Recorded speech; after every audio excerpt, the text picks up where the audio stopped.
Today we seem to have a big problem with teenagers, and that some of them are out of control, and parents are losing their skills. What tips can you give to a parent of a teenager so the parent can survive the teenager? There's lots written about what parents can do during their kids' teenage years. It all looks easy on paper, but having been a parent of several teenagers, the actual fact is always more difficult than what's written in the papers or in the books.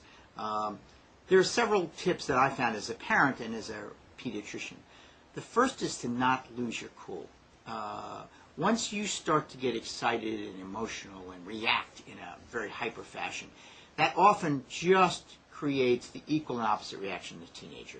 And that's what you don't want, because it is an emotionally turbulent time for teenagers. They're looking for their own identity. They're trying to mark their place in the world.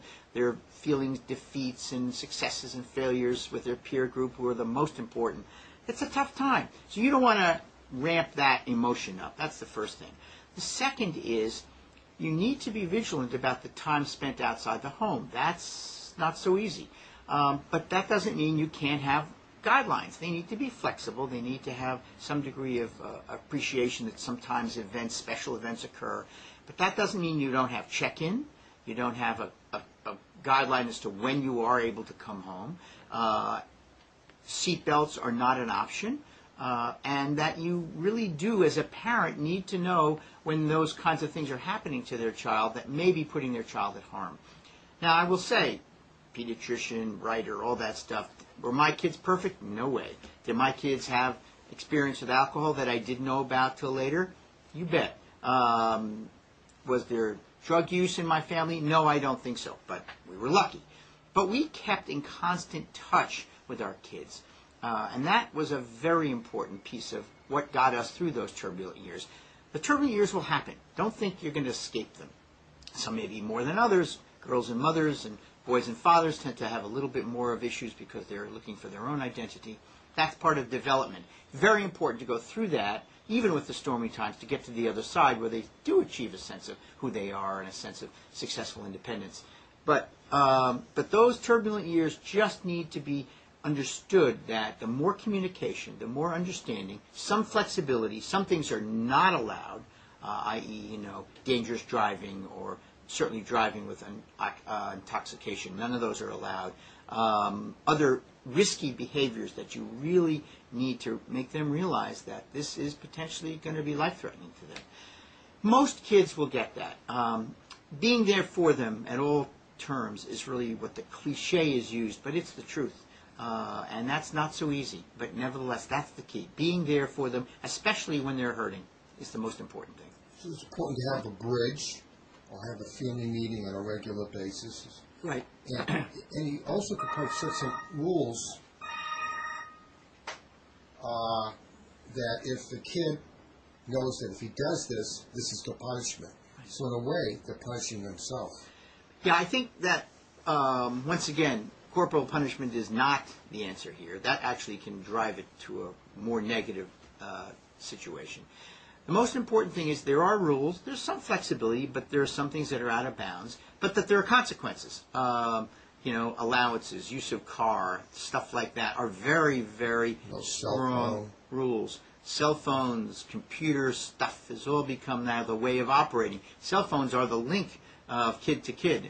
I now understand that when kids have parties, there's a sort of messages that go out via cell phone, so suddenly a party of 20 becomes a party of 200 because of the power of the cell phone. So that's a very important communication device that has a degree of clout if you say, we're going to stop that. And that's an extreme. You also want to keep the level of response according to the level of thing that's been committed.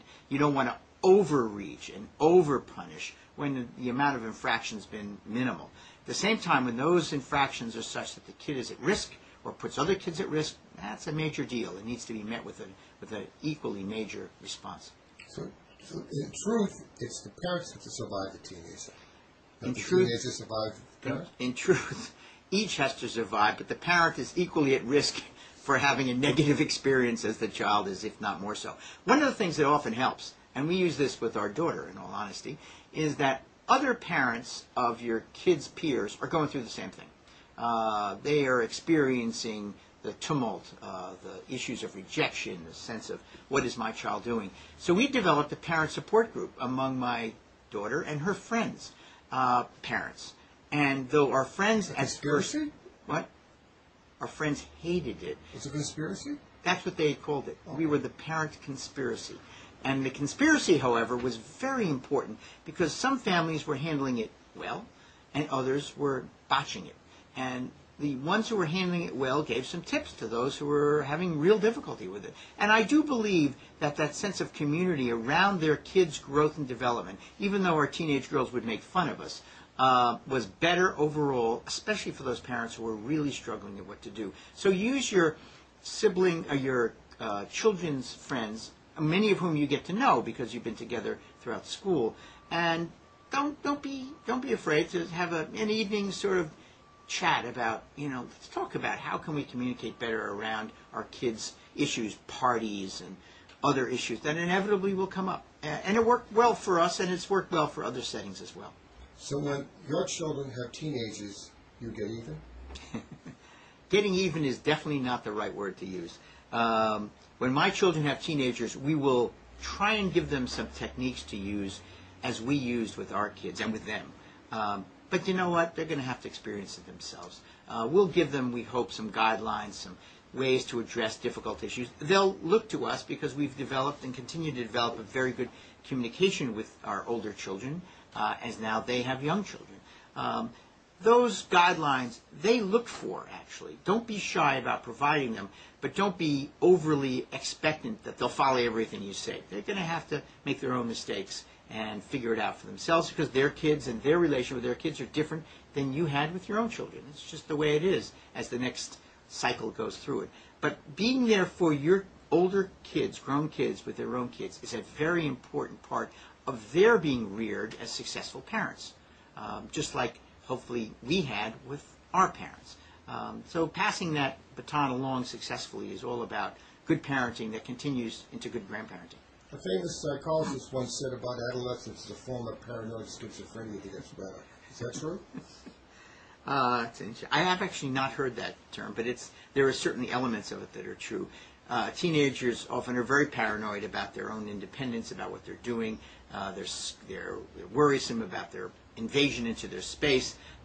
They often may say that you're saying certain things or meaning certain things when you're not. That's all part of the teenager's attempt to find out who they really are and to establish their own sense of identity. It's critically important that that process be allowed to go through, but it isn't easy. Teenagers are a huge challenge, and also doesn't sort of turn on and turn off. Some kids have milder forms, some kids get it at 15, some kids at 17, some kids started early at 13. So it's important to remember that you'll know it when it's going on, and just not lose your cool, as I said earlier. But it gets better because they grow up a little bit quicker than you thought. It gets better because these are normal processes for the most part. And the most important thing is just to keep things within bounds. And if you're able to do that, 18, 19 comes along, they go off to college or they move out of the house, and then they actually do begin to relate to others as a more adult fashion. And as a consequence, you now get the opportunity to see them in a whole different light, and they see you in a different light. Thank you very much. Thank you.